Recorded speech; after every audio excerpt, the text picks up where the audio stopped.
Good morning. Good morning. How are you? I am well. How are you? I'm doing well. I guess let me just welcome everybody else in first before I get into introducing my lovely guest. Good morning, beautiful souls. Welcome to the Mindful Over Matters podcast, where we are curating and having conversations and sharing information surrounding intentional living. My name is Zaneta Ellison. I'm a licensed mental health counselor, life coach, author, and serial entrepreneur, but the mother of New Vision Behavioral Health. I'm repping. Okay, there it is. Repping one of the brands today. New Vision Behavioral Health is a group practice located in St. Pete, well, Florida and Texas, where we provide mental health and addiction counseling services to all ages. That was my baby. But today we are focused on mindful over matters. Mindful Over Matters was created out of what happened during the pandemic, and I had a totally different idea for that business, and I never did anything with it. Well, as I met Troy, he just kind of worked on me slowly about starting this podcast, and I really wanted to, but I was like, I don't really have the time. What am I going to talk about? I don't want to, I talk about heavy things all the time. I want something fun. But nevertheless, he worked on me and I said yes. And so we just go with the flow and see how this thing turns out. Um, we have a guest. We have a guest. I'm gonna let my guest just give us her name and then we'll move into further introductions later. But who are you? Hi, and thank you so much, Zanita, for this honor. My name is Ortega Bryant. I briefly met you at a forum at my church, Mount Zion Progressive, over in St. Pete, and you reached out to me to share my story. I'm 51 years old. I am a fashion copywriter for HSN. In addition to being a fashion copywriter, I model on air for them a few times a year. And I'm married. I live in Newport Richie. Um, and I'm just happy to be here. Yeah, so we're happy to have you. I love your bio, what you do for a living. I never heard of a fashion copywriter. So you might have to, like, me and you might have to talk offline about what that looks like, and maybe you can help me with some of my fashion sense. I got you. I got you. I promise. Yes. Okay, great. So this month is the month of May, right? The month of May, which is Mental Health Awareness Month. Mental Health Awareness Month was identified for it's a worldwide recognition of recognizing those who live with mental health or mental health disorders every day and the families who support them. So just recognize that mental health is real and that there are people who are living each and every day with mental health disorders. And so today, we just want to talk a little bit about mental health. Um, I want to start with a few statistics. According to the National Alliance of Mental Health and Mental Illness, 22.8% of US adults experienced mental illness in 2021. That accounts for 57.8 million people in the world. This represents 1 in 5 adults. So if you go to work or you in the grocery store, 1 out of 5 of you have a mental health disorder. Mm-hmm. 5.5% of US adults experienced serious mental illness in 2021. That equals up to 14.1 million people. This represents 1 in 20 adults. So in 2021, we saw an increase in people who are experiencing mental health disorders, anywhere from anxiety, depression, or others. 7.6% of US adults experience co-occurring substance use disorders and mental illness. That means not only do they have mental health, but they also are abusing or using some substance, whether it's alcohol, illicit drugs of any sort, of marijuana. That is 19.4 million people. Let me keep going. Mm-mm-mm. 33.5% of US adults with mental illness also experienced a substance use disorder in 2021. And that goes along with the co-occurring. Students, let's talk about our youth. Students ages 16 to 17, excuse me, with mental, emotional, or behavioral concerns are 3 times more likely to repeat a grade. I'll say that again. Students ages 16 to 17 with mental health disorders are 3 times more likely to repeat a grade. So a lot of times we see the schools or we see the academic professionals who are trying to address an academic issue, but not really paying attention to that. Maybe there's a mental health issue going on, and that child is untreated, that child is undiagnosed, and that child gets caught up in being retained without really addressing the real issue. But I won't get on that soapbox yet. Just one more stat. At least 8.4 million people in the US provide care to an adult with a mental or emotional health issue. So, not only are people dealing with mental health at record numbers, but more and more caregivers or family members are taking care of their loved ones who have a mental health disorder. And so I just want to have a conversation today around mental health. And I really wanted to feature, I see people with mental health disorders every day in my work, or just people who are just dealing with life stressors, may not even have a mental health disorder. But I wanted to have a conversation with someone who had some experience with mental health and for her to just share her story. And we'll just go from there. But before I get into your story, Ortega, tell me, what does it mean to you to live intentionally? What does that mean? Because I say this is a podcast where we talk about intentional living, right? But what does that mean, or Mm-hmm. what does that look like for you? For me, intentional living is to live life to the fullest. Um, Try to live up to your purpose. Mm, Just to be more mindful. That's why I love the name of your podcast, Mindful Over Matters. Just being mindful over just the little things, to be appreciative. Sometimes we get so wrapped up into the more grandiose ideas, but to mm, be able to wake up and see the sunlight shining through the blinds, or to be able to hear birds chirping outside, or to hear cars driving by. We just need to be more take time to just be in the moment and just appreciate when yes. when I'm able to reach over and touch my husband's warm body, to know he's still here Mm, with me. So intentional living, to me, is just about making the most of life, out of life.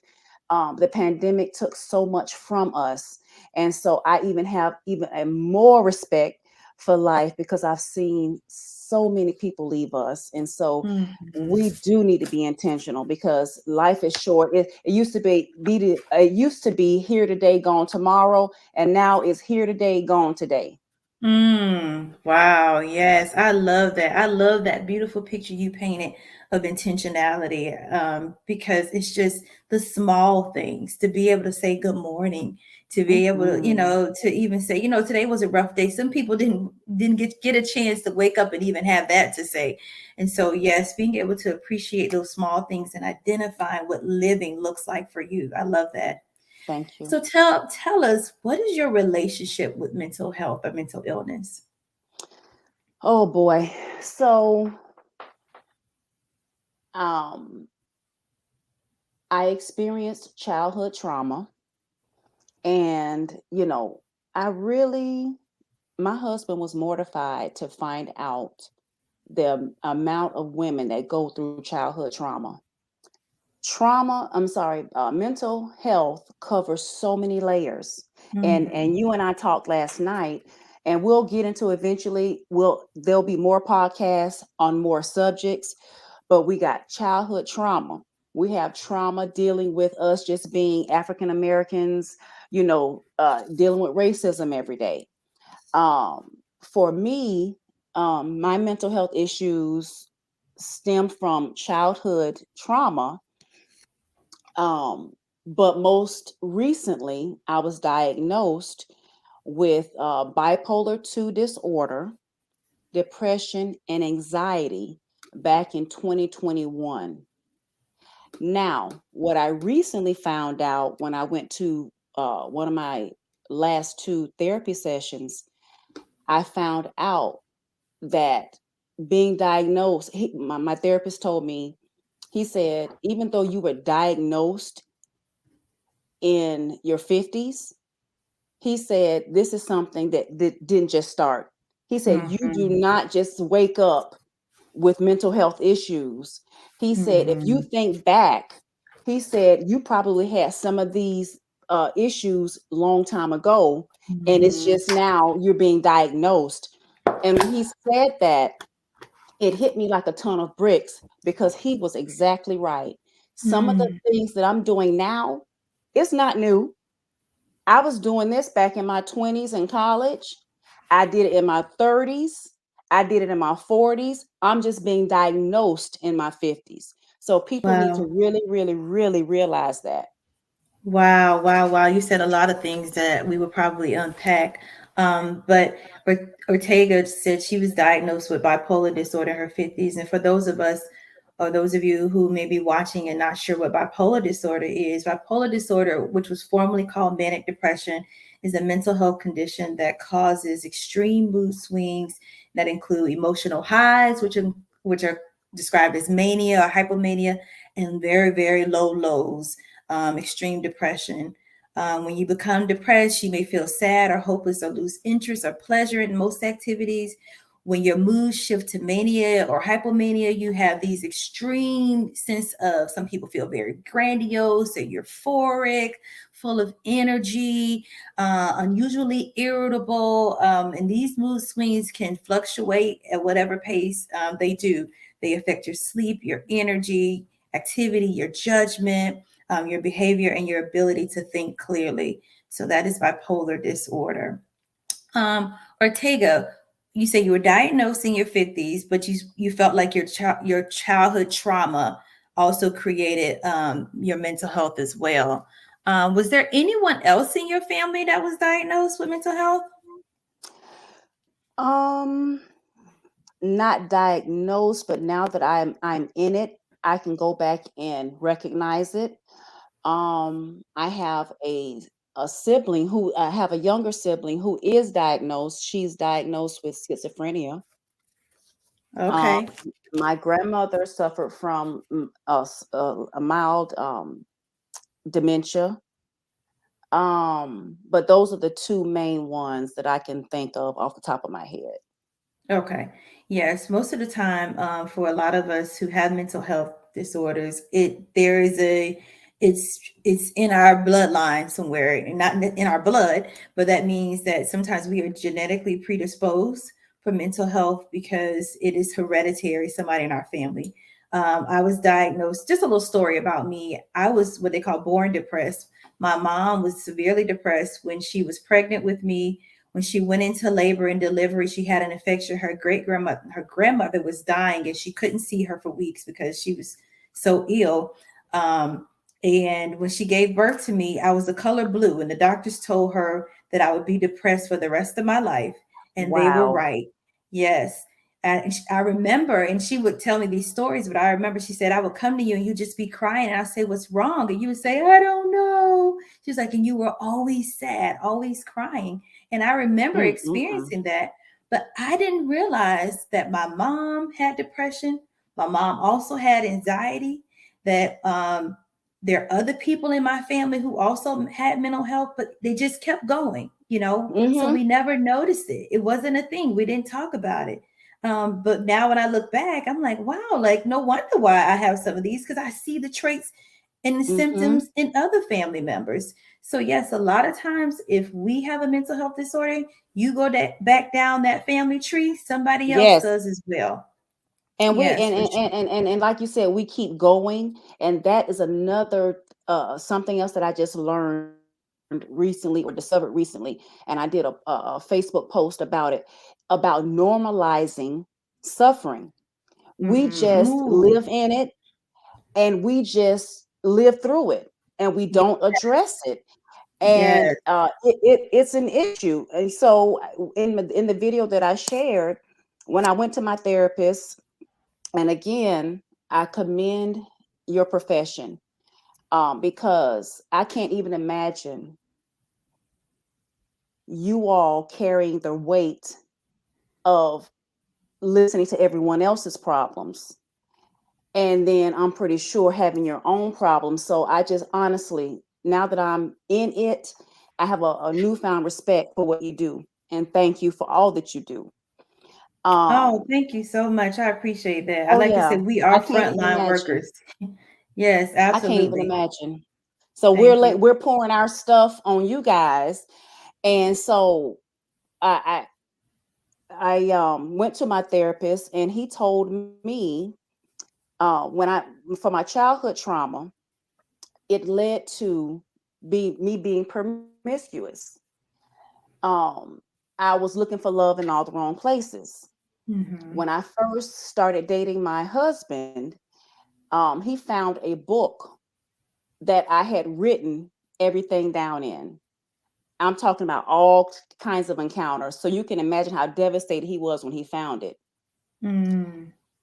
I at one point I wish he hadn't found it, Hmm.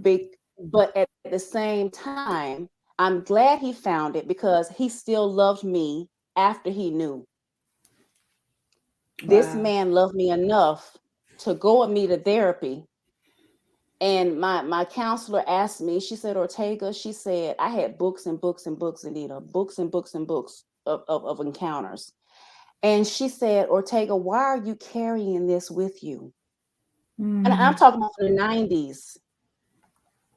This me and I met my husband in 2013. So I carried that with me. And she asked Hmm. me, she said, why are you carrying this with you? And she said, Wow. you need to release this. And I didn't even realize it. Yeah. What did that symbolize, though, Ortega? What did carrying these books of encounters and experiences symbolize for you? What were you really carrying?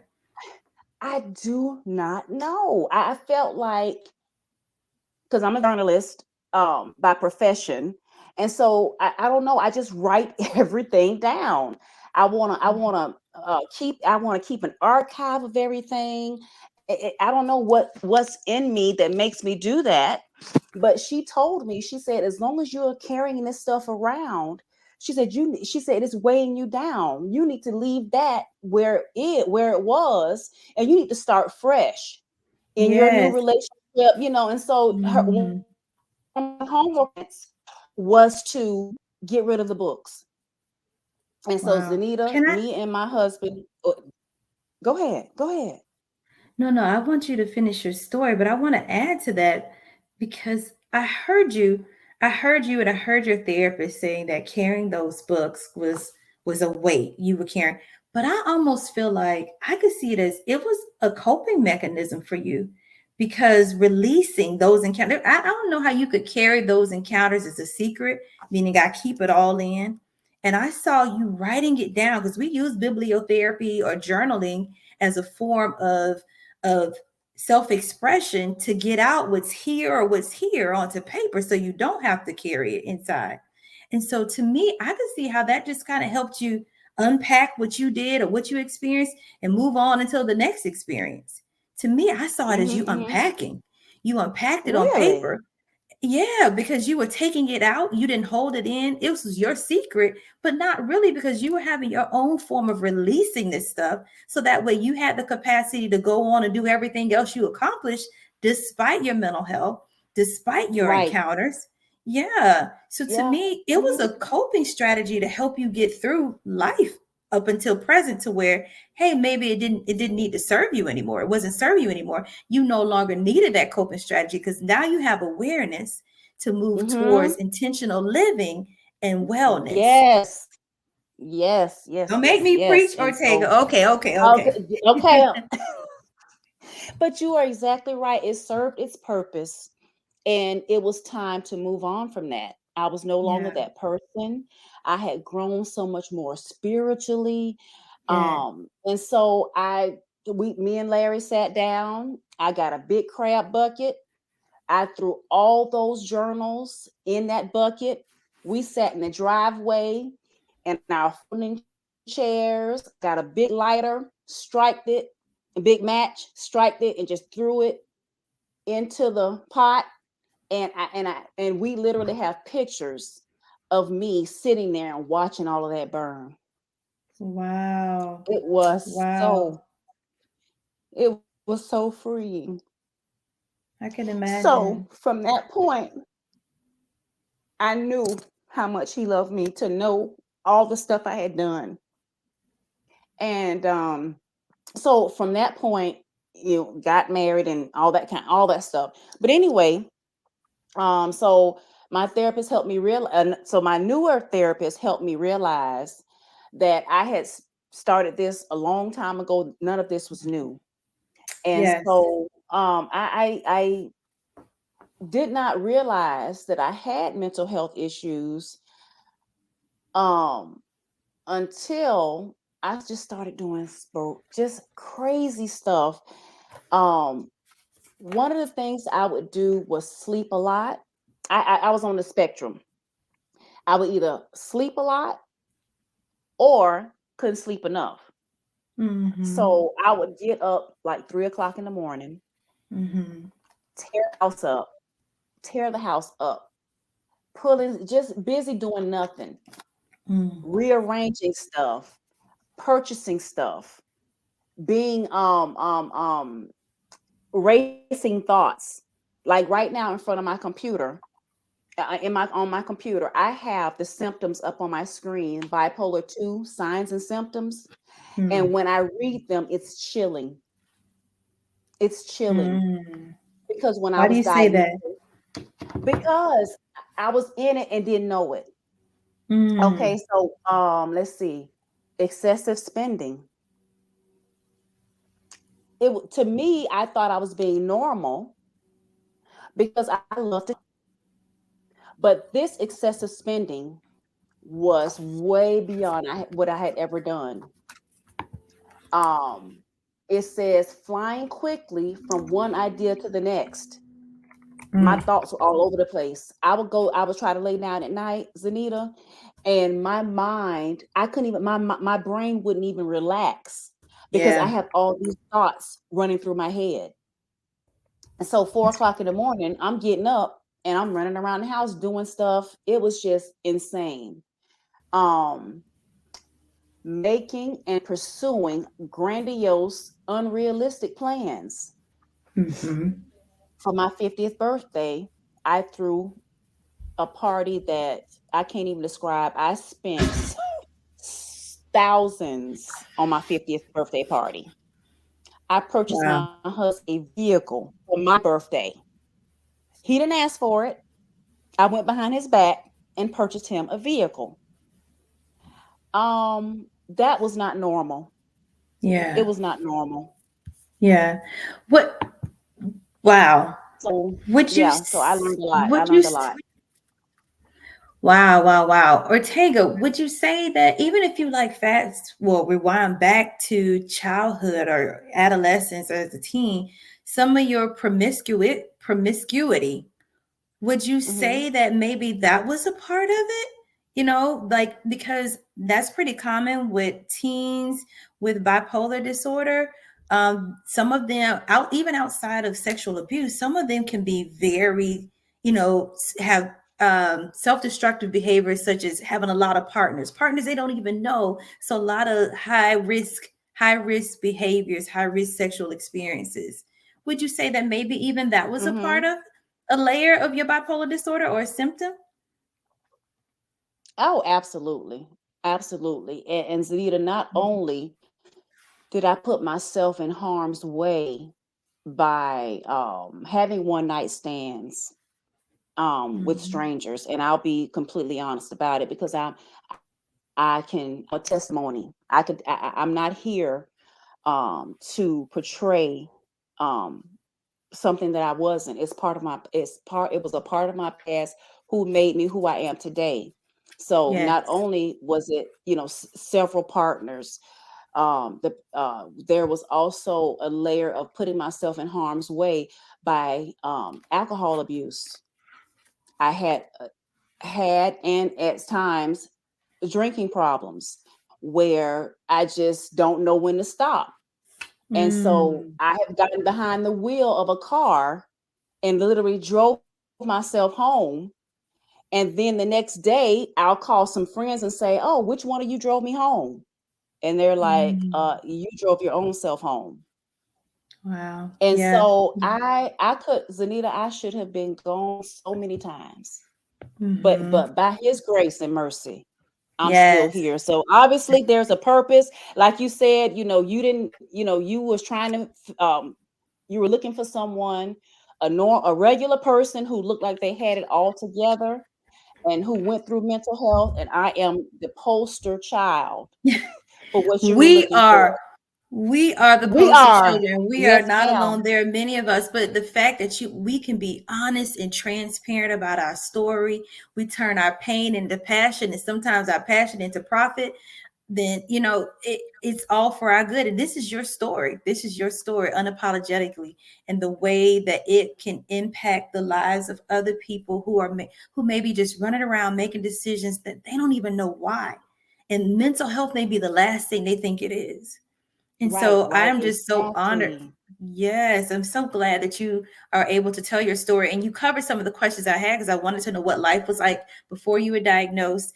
I wanted to know how your family responded. Thank God you had a husband who was supportive, Ooh.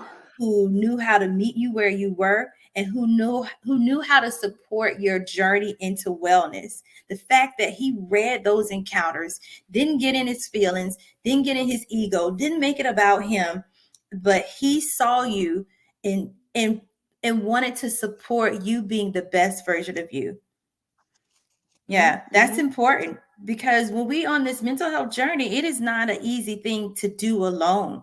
Sometimes our isolation, like it feels, we prefer to isolate, right? Because it may even Hmm, seem hmm. safer, right? But our Right, secrets right. keep us sick. Our secrets keep us Hmm. sick.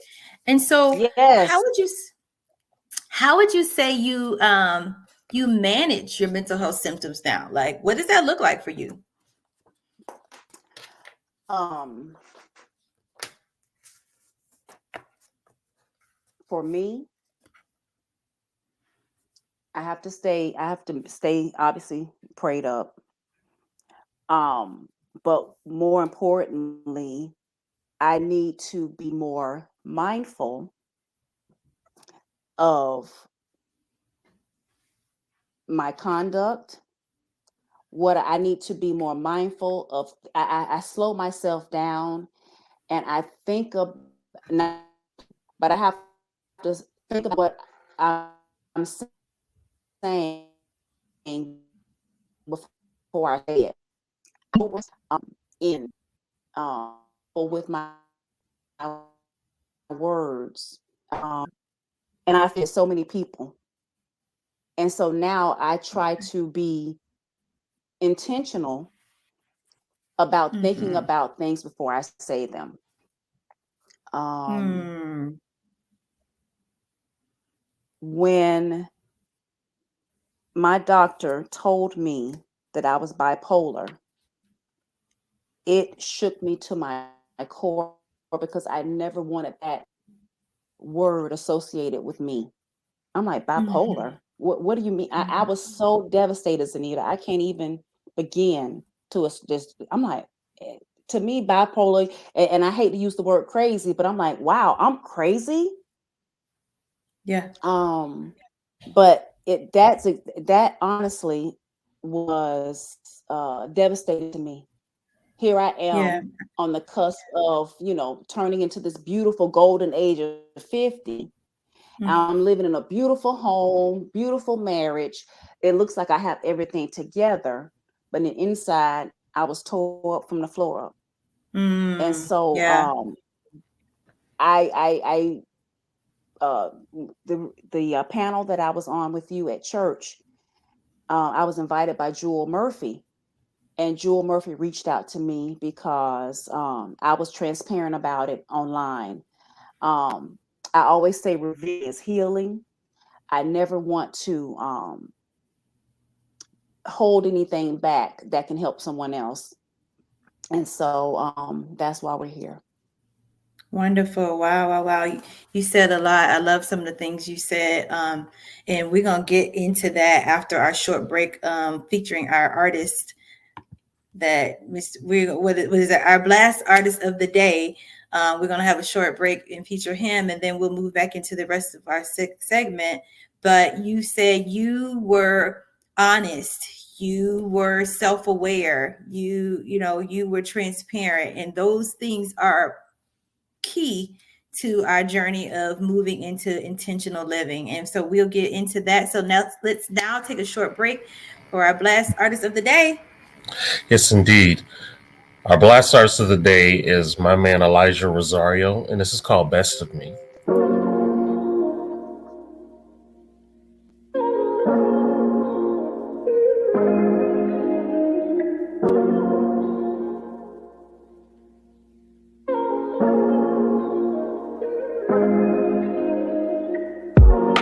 Say what's on your mind, tell it like it is.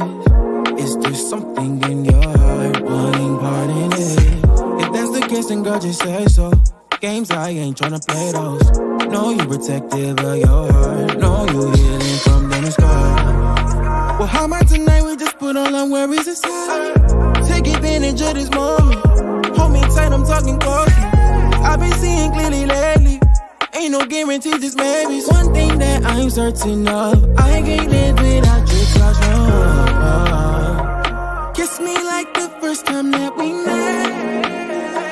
Love me like we'll never love again. I'll save you every time before myself. Don't want nobody else. Give you the best of me. I know you ain't need a feeling, not just talking sexually. You like the dance in the mirror, you do it so graciously.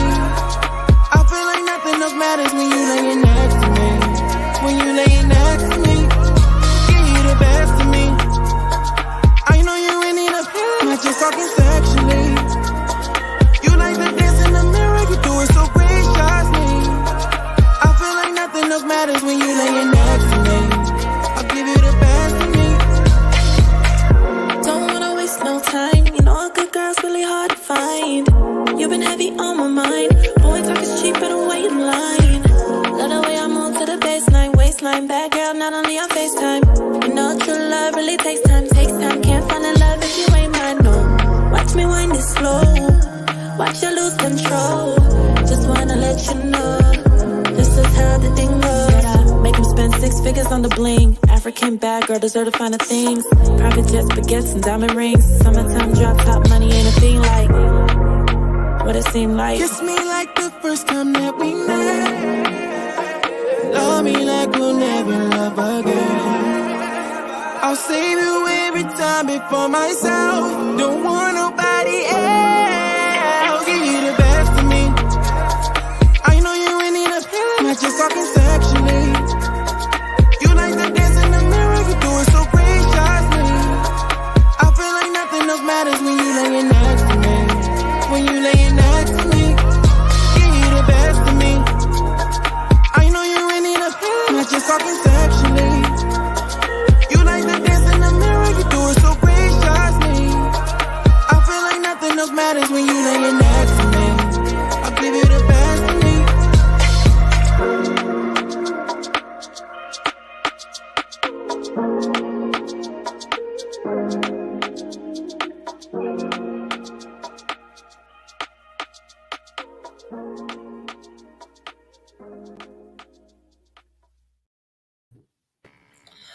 Alrighty, and that was Elijah Rosario with Best of Me. And if you, thank you. And if you are an independent artist or even a spoken word poet or up and coming comedian that is looking for some exposure, you can go to blastmusic247.com and register for free. That's blastmusic247.com, changing the industry one artist at a time. All right, ladies, back to y'all. All right. Thank you. Listen, can you hear me Thank okay? you. My headphones died. You hear me okay, Yeah, Ortega? fine. Yeah. Okay, we're going to keep it moving. So listen, before we step back in to finish out this segment, I want to go over some of the comments. We have artist known as Lena. Hey, Miss Lena. She said, good morning. Zaneta and Ortega, happy debut show, Doc. Thank you. I'm not a doctor yet. One day Thank it's you. coming. Yes. Miss Dana Roberts says she's so proud of you. Admission is hard, and to make it public is extremely difficult. So true. Yes. That's my So, sister. oh, okay. Okay. Hey, sis. Yes, yes, yes. And then Evangelist Jones said, "This is incredible. So proud of you, Ortega. Thank you, Doc, for this platform." Absolutely. Absolutely. I'm a claim this doctor stuff. People call me doctor everywhere I go. And I'm like, no, I correct them all the time Everybody because keep thinking you're a doctor. Yeah. I know. And I'm like, I didn't earn that yet, but it has given me the momentum to pursue it. So in the next 5 years, y'all can call me doctor. But in the meantime, just call me Zaneta. Anyway, okay. So I was asking you about how you manage your symptoms.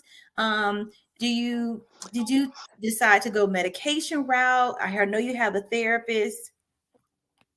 I'm on medication for anxiety and depression. And Okay. then I also go to therapy. I Okay. also journal. I do all of those things. Yes. Ortega, would you say getting on medication was hard for you? I'll be honest. So I was in denial about my mental health. You know, I just knew I had these mood swings. But hmm I'm like, I'm a therapist. I help everybody else get well. Like, how dare I be sick, right? And Right. mhm. And so I remember I was in a very, very low point. I remember my depression just feeling so heavy that I had to, my doctor had actually my therapist had actually recommended I get on medication. I was just like, Wow. so I decided to do it, found me a psychiatrist. And I remember I was talking to a friend of mine, and she happened to be a social worker, which was so odd. But I was telling her about me going to see a psychiatrist. And she, when I tell you, she tried to rebuke every devil she thought was in me. When I told her I was going to get a psychiatrist, I'm like, listen, you can feel however you want to, but in the meantime, I'm going to get these meds because I know I that's had right. Yes, I had to live with me. Nobody was living in that experience with me. And my depression was affecting my work, it was affecting my relationships. I wasn't showing up as a healthy mother. And I was like, Zaneta, your ego and pride is going to ruin your life. And so Say it, sis. I had to make a tough decision to swallow my ego and pride, practice what I was preaching to my clients, and actually go take care of myself. And so Come medication, on. it wasn't easy. And so that's why I wanted to know, what was that like for you to finally accept the diagnosis and then accept the fact that I may have to be on medication for the rest of my life? Oh, wow. It was jarring. I was like, I'm on mental health medication. I'm really about to take these pills. And to be honest with you, I can tell when I don't take them. So Tell I me know about they're that. working. Yeah.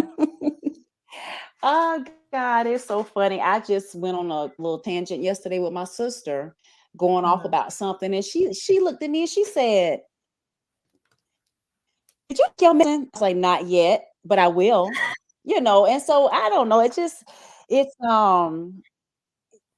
it helps me to relax down. It helps me to take my time and not be so on edge all the time and quick to fire off. And when Mhm. I take them, I'm way better than when I don't. A lot of people don't take their medication, and that in the manic episodes. And Yeah. so before we get off of the podcast, I would like for you to speak to manic episodes because I am so new to dealing with all of this. When I hear the word mania and manic, uh, it was new to me and I didn't understand what a manic episode was. And I would really love for you to explain that so everyone can understand what that looks like. But I've had manic episodes and I didn't know what it Yeah. was. And so if you can please help us understand that, I would really love for you to do that. Please, Doc. Oh, wait, I'm sorry, Sure. Zaneta. I mean, sure. So mania is an extreme high, right? Like it's this euphoric feeling. It's not the average feeling that a person has with their everyday life, but it's this extreme sense of just feeling, some people call it good, right? It looks differently for everybody. Some people, when they're manic, they can become psychotic. Some people, that means they may see things or hear things that's not in reality. Some people may become very grandiose, like they think they can do all these great things. Like they may go on shopping sprees. Some of them may go to where like they want to take on all these different assignments. They want to do all these different things depending on that person and what they find pleasure in. So whatever they find pleasure in, they have this extreme pleasure seeking moment or this extreme pleasure seeking season. For some people, their mania can last for weeks or for months. Some people, when they experience mania, they don't sleep. They don't need to sleep. They can literally run off of whatever hormones or chemicals their brains are producing. So it's a neurological thing too. Their brains are working overtime to just keep them just up and doing whatever it is that they're seeking at that time. Okay. That was So me. so everything in excess, basically. Whatever they do, That was normally me. excess. Yep.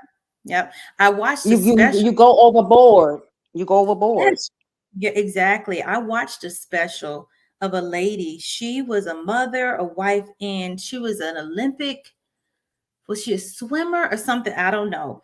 But when she was manic by night, she would get on a plane and she would go to Vegas and she would basically prostitute herself. Like she would be like a call girl and she would have all these sexual experiences. Wow. And then she would come back home and live her life every day. And her family didn't know it. But this is what she would do during her mania. And it wasn't until I don't know what happened to her. Something happened to her that stopped her in her tracks and required her to look at what was going on. And they diagnosed her with bipolar disorder. But she has struggled with mania, and that's what she would do during her.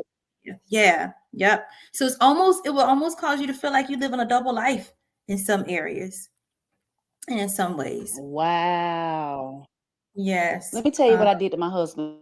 I feel so sorry for my baby sometimes. Girl, I took my husband. I wanted some new furniture. Nothing was wrong with what we had. Nothing. And I took him to the furniture store and I asked, could I have this particular set?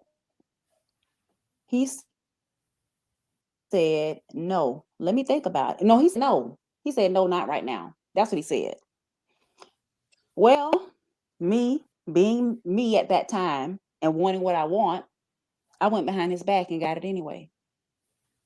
Zaneta, if you could have seen the look on my husband's face when our ring doorbell alarm went off, he opens the front door and the delivery men are here to set it up. Mm. When my husband woke up, I took the old set, pushed it into the living room, it was a family room set. I took the family room set, pushed it into the living room to make room for the new family room set being able to get. Nothing was wrong. And I have a picture right away.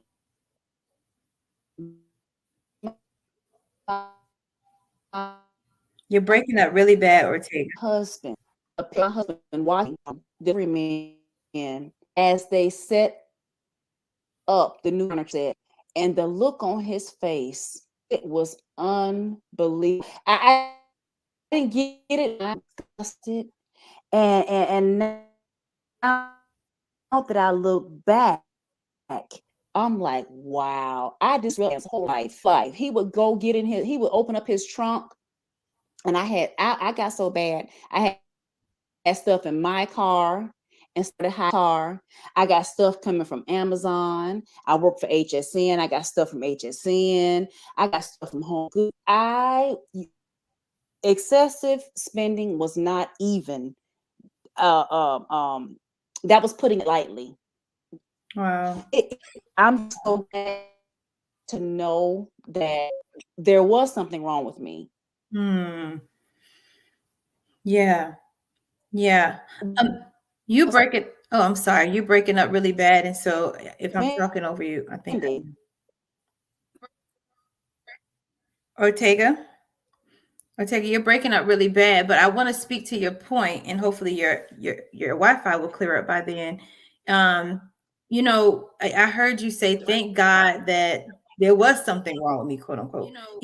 Because imagine just living that way every day and not knowing why, never even being able to address the why. And so people say, "Oh, I don't want to label, or I don't want to be diagnosed," but I'm thinking, you know wouldn't you want them to find the root of the problem? How many times do we go to a doctor or we have this ailment? Do we tell the doctor, just ignore it? Just ignore it. I know I'm in pain. I know my life has changed. Just ignore it. No. When we have physical pain, we want to get to the root of our physical pain. But what about when we have mental pain or emotional distress, or when we see our lives falling apart around us? Don't we want to get to the root of that too? And so, yes, thank God they were able to put a label or a finger on what was really going on. So you knew how to treat. I was so grateful. Yes. I was so glad to know that this is a thing. I'm not just out of my literal domain to know that there is a reason why I'm doing. It was so, even though it hurt, I felt liberated and free. It was freeing to know, wow, now I know what the problem is, and it could be addressed so I can start healing. Yes, exactly. So I tell people, don't run from the diagnosis. Okay, get the diagnosis, forget it. What we're going to pay attention to are the symptoms and what's going on and how to treat it. Getting a diagnosis just gives the doctors or whatever professionals a good idea of what direction to move in order to help you get to more healthier, sustained living. That's what we care about. Yes, great point. And so, as we get to the closing, as we talked about, there are millions of people who suffer or who live with mental illness all across the world. Whether they're struggling with the diet. Oh, I think he's still talking. I'm sorry, we're talking over each other. It's just delay and then something going on with our Wi-Fi. But whether you were struggling with a diagnosis of mental health or some type of emotional distress or whatever emotional heaviness, there is still a way for us to live and live well. And so we want to close this out talking about how do we still live well despite whatever emotional or mental distress we may find ourselves into. So there's something called what we call positive mental well-being. Positive mental well-being comprises of our ability to manage stressors, to problem solve and face adversity without folding. The foundation of positive psychology is to create a life of balance and life activities that create psychological resilience. That means no matter where I am, no matter what I'm going through, no matter what emotional distress or trials I may find myself in, there's a way for me to create emotional balance. So what does that look like? Part of the work we do when I work with my clients who may have bipolar disorder or any other mental health disorder is helping them to self-regulate. I would say, how do you keep you in check? How do you manage your own emotions? But before we could do that, they have to become self-aware. Just like you did, Ortega, when you were paying attention to the things you were doing, the behaviors you had, the way you felt. Self-awareness is important for us to make any changes in our life, any. So it's important that you understand, you know what? I noticed that I'm not sleeping. I noticed that I'm eating more or I'm eating less. I noticed that my relationships are suffering. I'm drinking daily to cope. Whatever you notice about you that you realize this isn't normal for me, for anyone, or this isn't the way I want to live, that's the first step in moving towards wellness. So self-awareness. 2, seek support. Having that professional support there, someone who can put professional or medical eyes on you, can sort through the things you're saying, can hear the symptoms and say, yes, we know what this is that. And so having that professional support, seeking professional help, whether it's a therapist, a psychiatrist, start with your primary care doctor. They know how to recognize when mental health is showing up. Family and friends. You talked about, Ortega, your husband, the way he was able to support you. who knows what your life could have looked like or how long it could have took you to get to the point of wellness if your husband wasn't supportive. If you had a husband who was anti-mental health, who was like, oh no, you got a problem, who just didn't see it, then that could have delayed your process of healing. And so having supportive friends and families, spirituality. I'm a spiritual person. I'm a believer. So a lot of us may be able to tap into our spiritual beliefs to help support us, to help us, whether it's for wisdom or it's for encouragement, to take those courageous steps of seeking support. Tap into your spirituality. The third is, I say, be aware of negative thoughts and irrational thinking. Okay. I always say our thoughts turn into emotions and our emotions turn into behaviors. So sometimes we can think ourselves into anxiety. Sometimes we can think ourselves into a depressive state. And so I'm always encouraging others and including myself to be mindful of the language of your mind. What are your thoughts saying? Are you entertaining thoughts that are destructive? Are you entertaining thoughts that are irrational? Oh, nobody cares about me. Nobody understands. Those thoughts will put us in a funk and will cause us to show up funky. Okay. That's And so right. be aware of That's your right. thinking. Yes. And then lastly, not lastly, but create environments that support wellness. You know, are we putting ourselves in situations we have no business being in? Are we becoming a savior to everybody, but won't save ourselves? And so, what are the things we're doing that are creating environments that are either keeping us stuck or supporting our wellness? Are there routines, rituals, strategies, or skills that you use to help you just stay balanced? You know, we as women, we like, hair done, nails done, but what things are we doing to build our internal self? What are we doing? Is it prayer? Come Is it on. Come on. is it yoga? Are we creating environments of wellness? Are we in everybody's business? Are we running here, there, and everywhere? Are we trying to support and save everybody? Are we seeking 16 different degrees at the same time to validate ourselves? What are the things we're doing that are creating life to be more stressful than what it should be, right? And then lastly, Right. self-acceptance. Yo, sometimes we just gotta acknowledge that. For me, so listen, I know I'm a moody person. I guess I was born that way. I am a Gemini, all that stuff they say. But I realized that I'm a moody person. And so once I realized, Anita, you moody, but it's not other people's fault you moody, and you shouldn't make other people pay. I learned how to deal with my own moodies. If I'm not in the mood to deal with people, I don't deal with people outside of work. Okay. If I know that the day was hard and my kids don't want, I before I get home with my kids. And so some things we just got to accept. We are who we are, and be patient with ourselves, be patient with our process, have some grace and mercy Yes. for us. You know, like, how would you speak to a friend? How would you treat a friend who was going through what you were going through? Would you tell them to hurry up and get it together, or you shouldn't be feeling this Right. way, or you shouldn't be doing this? No. So how do we practice Right. loving kindness as we go through this thing called life, as we battle the things from our past, as we battle traumas, triggers, and whatever the historical wounds we may be dealing with? How do we practice loving kindness towards ourselves? That is how we Right. support Right. positive. Yes. Okay, Anything Zenita, before we before I go? forget, Yes. yes, please, sis.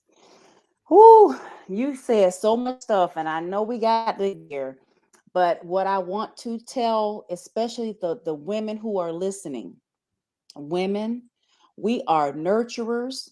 We try to fix it all. We try to do it all, and we wear a lot of hats. At the end of the day, we need to start prioritizing ourselves. Obviously, God is first, then your husband or your spouse, but we have to get a place where we prioritize ourselves. So for me, that means setting boundaries. I was always a people pleaser and hardly ever said no. But guess what? I can't get all my stuff done. Putting your stuff, ladies, be mindful of that. We need to do self-care. So self-care looks like, and I just told my sister this yesterday, I'm going to start making it a ritual to do my monthly mani-pedi, to get me a massage. To yesterday, we went to the gym and we did the sauna, the pool, and the hot tub just to decompress. I want to go out on my back patio with a book and just relax. I want to go to the beach with my lawn chair and just take it all in. So we need to start putting ourselves first. We need to be careful about our circle and have around us that are just energy, they're leeches, they're energy suckers. You need to keep that energy for more. Don't entertain negativity and negative and toxicity. You need to be in a circle of people that are like you, are spiritual, who can help pour into you and to help you be the better we need to build each other up. And so we need to just be mindful of the energy that is around us and protect our spirit. So that's from up above. I just had to get that out. But we need to start putting ourselves first. And I want us to stop being ashamed, get help, stop suffering in silence. I don't understand why people do that.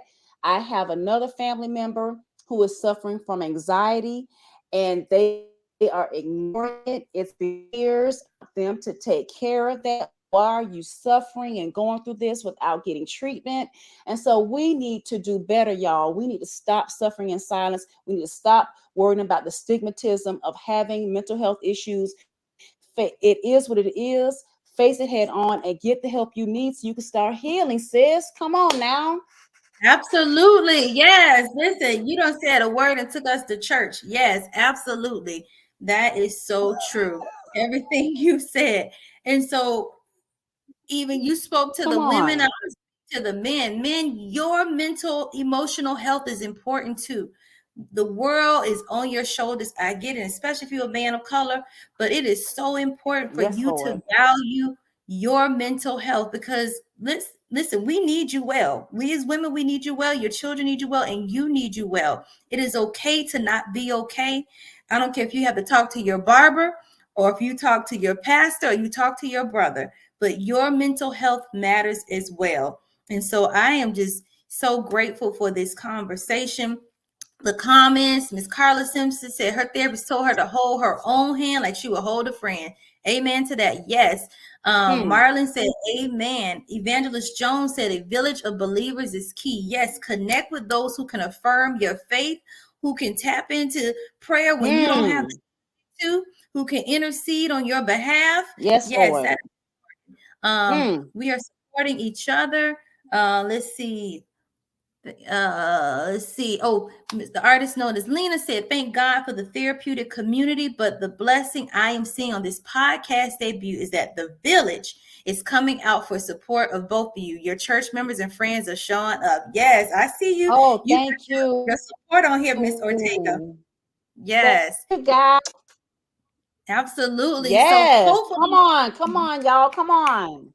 Yes, and let's spread the word, because the more we have candid conversations about this, the more we can normalize mental health, the more it does not have to be a thing of secrets and silence, the more we can impact other people and model this for children, because our children are taking their lives. Suicide is increasing amongst adolescents. I deal with them every day. And so if they see their parents or whatever adult modeling good mental health, then it becomes a good example for them. So because they only as healthy as we can be. Telling you, our children are only as healthy as we are. So it's important that we do well. Amen. Listen, that's right. I hope y'all are here for next week. It was fun. Next week, we are going to talk about navigating life transitions, because life be transitioning, right? Life happens and transition happens, change happens, but there is an intentional process that we are supposed to go through in order to have to go through life changes effectively. And so we want to talk about navigating life transitions. We will have guest, J.R. McIntyre. His story is phenomenal. He is a man that has gone through many life changes. And so I can't wait to have this conversation next week. Tune in at 10 a.m. I know this week we're at 9. I have an event as soon as we hang up, but 10 a.m. next Saturday morning, tune into Mindful Over Matters, where we are discussing intentional living. All right. Great show. Thank y'all so much for showing up. And we will see you next week. Miss Ortega, listen, bless you. Continue the work. Thank you for reaching out. Thank you. Absolutely. Okay. Have a good weekend, everybody, and a safe Memorial Bye, everybody. Day. Thank you. Bye. Bye-bye.